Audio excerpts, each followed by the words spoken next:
Hello tout le monde, j'espère que vous allez bien, très contente de vous retrouver aujourd'hui pour une nouvelle vidéo YouTube. Vous m'avez manqué et je sais que je vous ai manqué aussi. J'en profite avant de commencer cette vidéo pour vous souhaiter de joyeuses fêtes un peu en retard, j'avoue, mais j'espère que vous avez bien profité, que vous avez pu les passer en famille. Venons-en au sujet de la vidéo. Oui, on rentre comme ça dans le tas parce que je sais que vous avez reconnu mon fond et vous vous dites mais attends, Océane, c'est pas ta chambre, mais en France. Oui, je suis rentrée en France. Vous m'avez énormément questionné sur mes autres plateformes, notamment sur Instagram. Mais Océane, attends, je rêve, t'es en France. Mais attends, mais t'étais pas en Thaïlande. Attends, il y a un truc que je comprends pas. Je vais tout vous expliquer dans cette vidéo. Ne vous en faites pas, mes petits chats. Ne perdons pas de temps et on rentre dans le sujet tout de suite. C'est parti. Je réponds donc à cette question si fatidique qu'on me pose depuis que je suis arrivée. Pourquoi est-ce que tu es rentrée en France? La réponse tient en deux mots. Visa, immigration. C'est tout. Comme vous le savez, je suis partie vivre en Thaïlande pour apprendre le thaïlandais. Ça fait maintenant 10 mois que je vis en Thaïlande et ça fait 8 mois que j'apprends le thaï. Il faut savoir qu'avec les visas, c'est un peu compliqué en Thaïlande. Je pense que c'est même un des points un peu négatifs du pays. Donc j'ai un visa étudiant. Il faut savoir que ce visa-là, il faut le renouveler, comme vous avez pu le voir, tous les 2 mois et demi, 3 mois, ça dépend. Au bout de 8 mois, vous devez sortir du territoire parce que les autorités thaïlandaises ne délivrent pas de visa au-delà de 8 mois. Donc à 8 mois, vous devez sortir du pays, vous vous débrouillez et ensuite vous revenez. Donc comme ça allait être la période des fêtes, que ça allait être mon anniversaire aussi au passage, je me suis dit, ben autant rentrer en France. En plus, j'ai des petites choses à régler ici, administratives, etc. Enfin bref, les problèmes de la France, vous connaissez déjà. Alors j'aurais pu très bien aller dans un pays à côté en Asie, mais bon, comme je vous ai dit, j'avais besoin de rentrer en France. Même ça me fait du bien de me poser, revoir mon appart, ma chambre, mes amis, etc. Donc c'est parfait et ça me permet de régler mes petits problèmes en même temps, au passage. Donc voilà, pour la première question, ça au moins c'est fait. Maintenant, pour la suite de cette vidéo, je me suis dit, ça fait un petit moment qu'on me pose énormément de questions sur la Thaïlande. J'avais même fait une FAQ sur Instagram, pour ceux qui me suivent sur Instagram. J'espère que vous me suivez sur Instagram. Comme je vous avais dit, je voulais vraiment faire cette FAQ avec un bon petit background parce que au départ, ça faisait que 4 mois que j'étais là, 4-5 mois que j'étais arrivée en Thaïlande. Et pour moi, c'était un peu trop tôt pour pouvoir faire une FAQ qualitative, tout en sachant que vous allez me poser des questions, mais vous attendez aussi des réponses qui soient quand même structurées et qu'il y ait quand même une expérience derrière, ce que je peux totalement comprendre. Je ne vais pas partir un mois et vous dire oui, alors la Thaïlande c'est comme ci, comme ça, parce que bon, en soi, on n'a pas vu grand chose du pays. Là, ça fait 10 mois, j'aurais préféré attendre un an, mais bon, comme vous attrapez beaucoup ma veille sur Instagram, je me suis dit bon, c'est le moment. Désolée pour les bruits, c'est ma voisine. On va pas faire comme d'habitude où je vais lire avec ma tablette, etc. Ça va prendre un petit peu trop de temps. Et là, je voulais que ce soit un truc vraiment très chill, très cool entre nous. Donc, je vais vous faire un topo de ce que j'ai pensé et de ce que j'ai ressenti de la Thaïlande. Alors, on va commencer par l'école parce que c'est pour ça que je suis venue. J'ai pris une formation qui s'étale sur 14 mois. En globalité, je trouve que la formation est quand même pas mal dans le sens où je trouve que c'est bien organisé au niveau des cours. Je vous parle vraiment dans le contenu des cours. Je trouve que c'est quand même assez organisé. C'est très complet aussi, je trouve. Les profs sont top. En tout cas, moi, je suis tombée sur des super profs. Maintenant, pour moi, les inconvénients majeurs, ça a vraiment été l'immigration. Donc, le fait de devoir aller à l'immigration presque tous les 2 mois pour extendre en fait son visa. Infernal, franchement, je vous passe. Je pense que vous avez suivi mes aventures immigration. Franchement, c'est infernal, c'est hyper chiant. Et le deuxième, ça a été que, en fait, les cours, c'est pas l'école qui décide des jours où vous allez avoir cours. C'est l'immigration qui décide de tout. Donc, en fait, je me suis retrouvée à avoir cours le lundi, le mercredi et le vendredi. Et moi, vous savez que je suis une grande vadrouilleuse. J'aime beaucoup faire des petits trips. J'aime beaucoup partir un peu. Et en fait, franchement, ça m'a tuée. Vraiment, ça m'a tuée parce que quand vous venez pas en cours, vous allez avoir des problèmes avec l'immigration. En fait, forcément, on ne peut pas sécher comme ça, comme on veut. Ça m'a saoulée. Franchement, honnêtement, autant vous dire, ça m'a vraiment saoulée et ça m'a énormément frustrée. Donc, si vous venez vraiment pour apprendre le thaï, mais quand même avoir une certaine liberté, ça va être un peu compliqué. Voilà, parce que c'est vraiment les cours, tu viens, tes marges, etc. Il y a d'autres écoles où c'est pas trop ça. C'est plus chill, on va dire, vous pouvez vous arranger. C'est up to you, voilà, up to you, mais ça a été les gros inconvénients. Ensuite, c'est pas un inconvénient, mais les cours sont très denses et c'est très rapide. Donc en un cours, on finit au moins un chapitre, voire parfois deux. Donc c'est très dense, très rapide. Faut catch up rapidement parce que vous avez des examens. Hein. C'est pas comme ça, juste on apprend pour le kiff. Vous avez des examens. Les examens, il faut avoir un certain pourcentage pour pouvoir passer au niveau suivant. Il faut quand même se donner, il faut être sérieux. Ensuite, pour ce qui est de l'argent. Alors ça, c'est une question qu'on m'a énormément posée, qui est revenue franchement un milliard de milliers de fois. J'en avais déjà parlé dans ma première vidéo que je vous mets juste ici. Donc j'avais déjà dit que j'avais travaillé, donc j'avais économisé un maximum avant de venir en Thaïlande. Maintenant, moi, en tant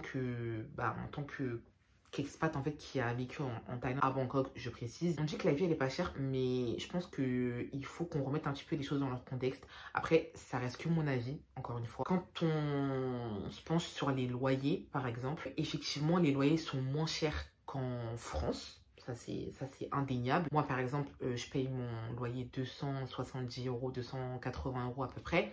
Et mes charges sont moindres. L'eau, donc j'ai une facture d'eau qui arrive tous les 3 mois. Ma facture d'eau, elle tourne autour de 4 €. Voilà, 4 €, 5 €. Pour l'électricité, ça varie par rapport à mon utilisation, mais j'ai jamais dépassé 20 € d'électricité par mois. Donc, quand on se penche sur les loyers, ça va, ça peut aller. Maintenant, si vous voulez vous rapprocher de tout ce qui est Tonglor, Nana, Sukhumvit, Asok, etc., Rama 9 et tout, ça va être un petit peu plus cher pour des surfaces en fait qui sont pas si grandes que ça. Mais là, on monte très vite à des 400 € par mois, 380 € par mois. Ça dépend des budgets de chacun. Ça reste encore moins cher que la France, ce que je peux vous accorder. Pour moi, ce qui monte très vite à Bangkok, c'est les transports et la bouffe. Transport, je m'explique. Quand on arrive en tant qu'Européen, moi je parle avec une vision de privilégié parce que voilà, je suis une Européenne, j'ai vécu en France, je suis française, etc. Non, déplaise aux fachos. Quand on arrive, on pense trop que les bahts, c'est des billets de Monopoly en fait. Et après, on est là, vas-y, je paye ça, vas-y, je paye ça, vas-y. On sort la kifta un petit peu partout, mais ça va slow down. Vraiment slow down parce que en fait ça monte très vite. Donc les taxis moto, oui, ah mais c'est pas cher, ah mais ça va, ah mais c'est pas. Après, comme je dis, chacun son budget. Moi, j'ai un budget serré parce que je vous ai dit, je suis venue sur mes économies, donc je peux pas non plus me permettre de faire la folle. Et le problème, c'est que moi, au début, j'ai fait la folle en fait. J'ai trop fait la folle. Je m'en suis mordu les doigts à la fin en fait, tout simplement. Le truc, c'est que les taxis moto, c'est cool, ça va plus vite. Vous êtes tout seul sur la moto, vous êtes tranquille. Vous avez des taxis voitures aussi également. Sur l'application Bolt, vous avez taxi moto, taxi voiture, voiture homme, voiture femme, van XXL, XL. Vous avez des coursiers aussi, bref. Franchement, Bolt là-bas, c'est top. Mais 2 € de course, 3 € de course, 4 € de course. Et tu fais tout le temps en fait. Tout le temps, tous les jours, tous les 2-3 jours, etc. Ça monte très vite. Ça chiffre très vite. Ça m'a un petit peu mis dans le caca parfois. Privilégier vraiment les transports si vous venez pour une longue période et que voilà, vous êtes un peu ric-rac sur le budget comme moi. Maintenant, si vous venez en vacances, vous faites ce que vous voulez. Hein. Ça, c'est un truc qui m'a un peu joué un tour. Privilégier vraiment les métros, hein, les BTS, les MRT. Et même parfois, les BTS et les MRT, c'est un peu... Enfin, les tailles, ils trouvent que c'est un peu cher. Après, pour moi, c'est pas cher du tout. Hein, parce que moi, pour aller à Paris, je paye 10 € de ticket. Donc, voilà. Ensuite, la bouffe. En fait, quand je parle de bouffe, en fait, c'est les restos. Voilà, je vais dire la vérité. C'est plutôt les restos. En fait, le fait de tout le temps manger à l'extérieur, mais de pas manger thaï. En fait, quand on sort, vous avez plein de restaurants indiens, des restaurants grecs, des restaurants européens. Maintenant, le souci, c'est que comme c'est des restaurants qui... c'est pas des restaurants qui servent des spécialités thaï, en fait, les prix vont être chers. C'est comme si, pour ceux qui sont déjà partis en Corée, tu vas à Paris Baguette, c'est cher. Alors que la baguette, ici, on l'achète à 1 € et quelques. Donc, c'est très cher et ça chiffre très vite. On peut se faire un kiff une fois par mois, une fois tous les 2 mois. Allez, on va se faire un resto, etc. Mais les restos, tout le temps, ça monte très vite. Vraiment, très vite. Ensuite, un truc qui m'a un peu surprise en Thaïlande, les centres commerciaux, etc., ça ferme très tôt. C'est un truc qui m'a choqué. Enfin, quand je vous dis que ça ferme tôt, ça ferme à la même heure qu'en France, en fait. Donc, les centres commerciaux qui ferment à 22 h, ou même des restaurants qui ferment très tôt, pareil, 22 h, 23 h. À part des restaurants thaï, il y a des restaurants thaï qui ferment à 3 h du matin, etc. Mais généralement, je trouve que les choses ferment très tôt. Et comme Bangkok, c'est très grand, vous vous retrouvez en fait à faire des distances pas possibles. Je sais pas, vous venez de finir au centre commercial, vous voulez aller, je sais pas, dans un restaurant, le restaurant, genre, il est à l'autre bout de la terre. Donc ça, c'est un peu relou, ça m'a un petit peu... Ça, c'est un truc qui m'a un peu saoulé là-bas. Ensuite, ça aussi, c'est une question qui est beaucoup revenue. C'est, Océane, est-ce que tu as réussi à te faire des potes thaï? Ça, on m'en parle tout le temps. Moi, comme vous savez, je suis une fille très solo. Voilà, très solo vibe. J'ai pas beaucoup d'amis. La solitude ne me dérange pas. Mais c'est vrai qu'à un moment, à Bangkok, je parle encore que de mon expérience personnelle, la solitude a commencé un peu à me taper. Je vais pas vous mentir, surtout dans les débuts. Pourquoi? Parce que les Thaïs sont trop timides. Voilà, c'est pas très timide, c'est trop timide. Les Thaïs sont trop timides, de un. De deux, ils parlent pas tous anglais, donc ils se font pas confiance et ils vont pas oser vous aborder. Et ça, j'ai l'impression que c'est dans toute l'Asie, c'est infernal. Parce qu'ils se disent, non, je vais pas gérer la conversation, je parle pas bien anglais, donc vas-y, c'est pas grave, laisse tomber, j'y vais pas. Je préfère ne pas y aller plutôt que de me taper la honte et de voir que vas-y, on va pas se comprendre, etc. Du coup, ils vont pas venir vers vous, ils vont pas vous aborder. En tout cas, moi, on m'a pas abordé, on n'est pas venu vers moi. Pourtant, je suis la meuf la plus cool, la plus chill de la terre. Ils restent beaucoup entre eux. Ils ont un peu marre des étrangers, ce que je peux totalement comprendre. C'est assez compliqué de se faire sa place en tant qu'étrangère. C'est mon avis, personnellement. C'est vraiment, vraiment mon avis. Là, pour vous dire, ça fait 10 mois que je suis là-bas. J'ai rencontré quelques Thaïs, mais ça n'a jamais vraiment donné suite. Et là, vraiment, avant de partir, j'ai trouvé un peu ma petite team. Mais je parle qu'avec 2 Thaïs, pour vous dire. Genre, je parle vraiment, vraiment bien avec. Après, j'ai rencontré d'autres personnes, c'est des étrangers. Adorables, mais c'est vrai que les Thaïs en soi, je trouve qu'ils sont difficilement accessibles quand tu veux créer une relation amicale avec eux, hein, une relation sociale. Je trouve qu'ils sont difficilement accessibles. Après, c'est mon avis, hein. On m'a beaucoup demandé, est-ce que c'est vrai que les Thaïs sont accueillants, qu'ils sont gentils, machin. Oui, c'est en général, oui. Il y a des bons, il y a des mauvais partout. Ils sont tombés sur des Thaïs comme ça et tombés sur des Thaïs genre un peu comme ça. Mais après, ça, c'est partout. Je trouve que oui, ils sont gentils, hein. Franchement, vous avez une galère, vous pouvez leur demander, ils vont vous aider. Ils vont pas vous recaler un peu comme en Corée, etc. Ou même comme en France. Ils vont vous aider, ils vont, tu vois, ils vont essayer de trouver le truc, machin et tout ça. Maintenant, on peut aussi beaucoup tomber sur des tailles qui, voilà, qui sont pas du tout avenants. Après, ce qu'il faut pas oublier aussi, c'est que on est à Bangkok. Et Bangkok, c'est la capitale. C'est une grosse ville, en fait. Donc, c'est comme l'équivalent de Paris pour nous. Les gens, ils sont aigris, en fait. Les gens, ils sont aigris, ils n'ont pas le temps, ils sont pressés. Il y a beaucoup de monde. Enfin, ça, c'est quelque chose qu'il faut aussi se le mettre en tête. Parce que quand on va dans les îles ou quoi, je trouve que c'est beaucoup plus différent. Les gens sont beaucoup plus cool, beaucoup plus abordables. À Bangkok, toujours, moi, ce qui m'a énormément saoulée, c'est le bruit. Quand je parle du bruit, les gens, ils n'ont pas vraiment l'air de se rendre compte. Mais la pollution sonore est vraiment... C'est waouh. Franchement, c'est impressionnant. En fait, entre les motos, entre les tuk-tuk, entre les bus, entre les voitures, c'est waouh. Les moteurs, guys, je sais pas ce qui... Ils trafiquent leurs moteurs à quoi en Thaïlande, vraiment. Franchement, c'est vraiment une réelle question que je me pose.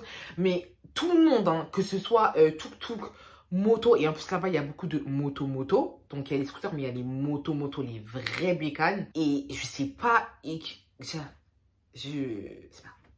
sais pas.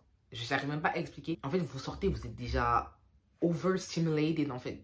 Quand je rentre, je suis crevée quoi. Vraiment, je sors 10 minutes, je rentre, je suis morte. J'ai qu'une envie, c'est dormir. Et je suis trop contente d'être dans le silence, dans le calme en fait. Ensuite, on m'a beaucoup posé des questions aussi par rapport à la chaleur. Oui, il fait chaud. Guys, non, il ne neige pas en Thaïlande. Non, il fait pas froid. Il fait chaud. Le climat, c'est chaud. Chaud, tropical, chaud, c'est très très chaud là, il fait très très chaud là-bas. Surtout courant février, mars, avril. Je peux pas en dire plus. Genre le soir, il est minuit, il fait 30 degrés. Vous voyez ou pas le délire? Moi quand je suis arrivée en février là, et avec mes potes, on était en PLS. Hein. Vraiment, on n'en pouvait plus. C'était insoutenable. Il fait très très très chaud. Niveau activité, alors je trouve personnellement... qu'en Thaïlande, on s'ennuie pas, mais on s'ennuie. C'est hyper bizarre ce que je dis. Je prends en fait la comparaison de la France en fait. En France, moi en tout cas, là où j'habite, je m'ennuie très très rapidement parce qu'il n'y a rien à faire tout simplement. Et je suis obligée d'aller sur Paris et de payer 10 balles un ticket de train pour dépenser 50 balles sur Paris en fait. Parce que les activités, parce que la bouffe, parce que ci, parce que ça. En Thaïlande, je trouve qu'il y a... moins ce problème-là. T'as beaucoup de cafés, de study coffee. Tu peux aller dans des centres commerciaux. Dans des centres commerciaux, t'as des activités à faire. T'as beaucoup d'arcades. C'est un peu le même délire qu'en Corée. T'as des musées. T'as plein d'expositions. T'as night market. Parfois, ils font des petites fêtes foraines au night market. Donc, t'as des jeux, etc. Donc ça c'est cool. Bon, guys, changement de décor. Je me suis mis en pyjama et je me suis démaquillée. Moi, je supporte pas longtemps le maquillage sur moi.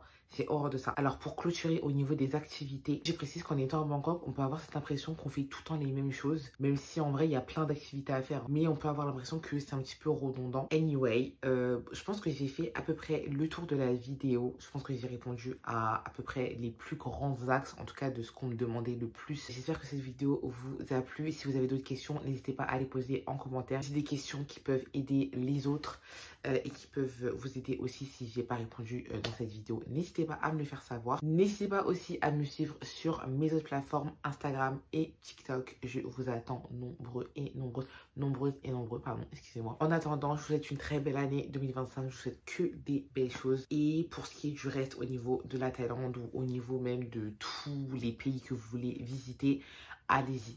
D'accord, allez-y, renseignez-vous, c'est hyper facile aujourd'hui de faire des recherches au niveau des voyages. Il y a énormément de comptes travel, genre qui proposent plein d'adresses dans plein de pays différents, que ce soit sur TikTok, sur Instagram, même sur YouTube. Donc c'est très facile de renseigner, mais allez-y, visitez, faites-vous votre propre avis, n'ayez pas peur.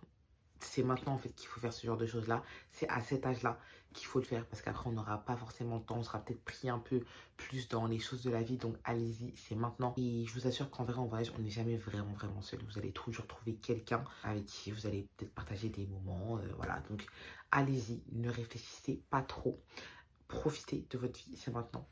Et encore une fois, bonne année 2025 à vous. Prenez soin de vous, prenez soin de votre santé mentale. Je vous fais des grosses bises et on se retrouve très prochainement pour une nouvelle vidéo YouTube, je l'espère. Des bises, bye!